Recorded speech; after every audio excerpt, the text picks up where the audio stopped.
ভোটের আগে ফের রিটার্নিং অফিসার অদল বদল কমিশনের গত সোমবার ৭৩টি কেন্দ্রে আরও বদল করে কমিশন। সেই ৭৩ জনের মধ্যে ফের ১১ জনকে বদলি করল কমিশন। ৯ বিধানসভা কেন্দ্রে নতুন আরও নিয়োগ, ২ জন রিটার্নিং অফিসারের বিধানসভা কেন্দ্রে বদল। আরামবাগের এসডিও নিয়োগ কমিশনে। UEN Jaipur is a perfect target for prospective students aspiring for good jobs, good education with future-ready skills. যারা পক্ষপাতিত্ব করে তারা কখনো সরকারি কর্মচারী হয় না। একজন যে চিফ বসে আছেন তিনিও পক্ষপাতিত্ব করছেন। যতই করো ফন্দি তৃণমূলকে আটকাতে পারবে না।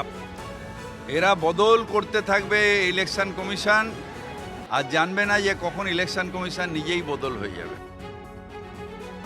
সব জায়গায় বদল হবে, যেখানে মনে হবে যে এরা মমতা ব্যানার্জির সঙ্গে বেশি বাফাদার, নির্বাচন কমিশন দেশের সংবিধান সঙ্গে বাফাদার তো হতেই পারে। কারণ এতদিন ধরে এই যে বাংলায় ভুয়ো ভোটার রয়েছে কোটি লক্ষ লক্ষ, এখানে এত রিগিং হয়, এত মারপিট হয়, পোস্ট পোল ভায়োলেন্স হয়েছে, পঞ্চায়েতে হিংসা হয়েছে, কারা করেছে এই অফিসাররা, সে রেকর্ড আছে, তাদের পাল্টাতেই হবে। আমরাও তো অভিযোগ করছি, কমপ্লেন করতেই পারে যে কোনো পার্টি, সবাই নিজে চাইবে যে আমার মতো হোক। মমতা ব্যানার্জির যারা খুব পছন্দের অফিসার তাদেরকে সাইড করেছে, রিলিজ হওয়ার পরে সেখানে বসে থাকলে তাহলে লাভ হলো কি ট্রান্সফার করে, সবার বিরুদ্ধে কমপ্লেন করবো। সেজন্য ওনারাও করতে পারেন, নির্বাচন কমিশনের কাছে সব তথ্য আছে। যারা এখানে ভোট করায় এই রাজ্যের অফিসার, তারা নিয়ে তো মমতা ব্যানার্জি কাজ করেন, তার নিজের অফিসার, তার বিরুদ্ধে ওনারা কমপ্লেন করছেন কেন? কমপ্লেন তো আমরা করবো, কারণ এই অফিসাররাই এখানে ভোট করায়, মমতা ব্যানার্জিকে জেতায়। তো মমতা ব্যানার্জি কিসের কষ্ট? তার মানে তিনি ভয় পাচ্ছেন পুলিশ নিরপেক্ষ কাজ করলে ওদের সমস্যা আছে।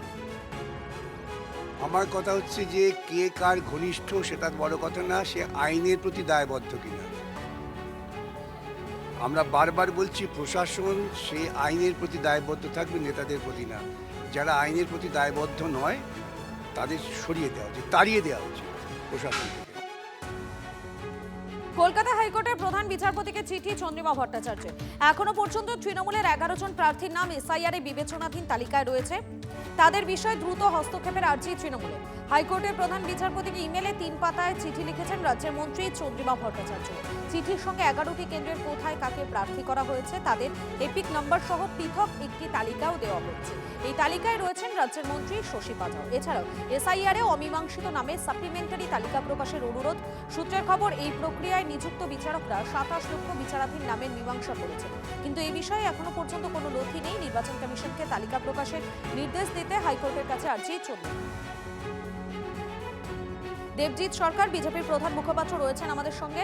দেবজিৎ বাবু, কলকাতা হাইকোর্টের প্রধান বিচারপতিকে এবারে চিঠি দিয়েছেন চন্দ্রিমা ভট্টাচার্য। মূলত তৃণমূলের ১১ জন প্রার্থীর নাম যে এসআইআর বিবেচনাধীন তালিকায় রয়েছে সেই বিষয়েই তিনি চিঠি দিয়েছেন বলে জানা যাচ্ছে। দিয়েছেন, ওনার সরকারি ক্ষমতার উনি ব্যবহার করুন। পশ্চিমবঙ্গের মানুষ এই ব্যাপারে আর উৎসাহী নয়, আগ্রহী নয়।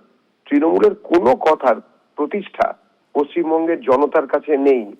পশ্চিমবঙ্গের মানুষ জানে যে ১.৫ দশক ধরে তৃণমূল কংগ্রেস যেভাবে মানুষকে নিপীড়ন করেছে, মানুষের ওপর নির্যাতন করেছে, মানুষের জল জমি জঙ্গল হরণ করেছে, ক্ষেতের ধান বাড়ির লক্ষ্মীর মান শাহজাহানের ডেরায় পাঠিয়ে দিয়েছে, তারপরে মানুষ আর এদের কোনো বিষয়ে আগ্রহী নয়। মানুষ তৃণমূলকে হারাতে চায়, বিজেপিকে আনতে চায়।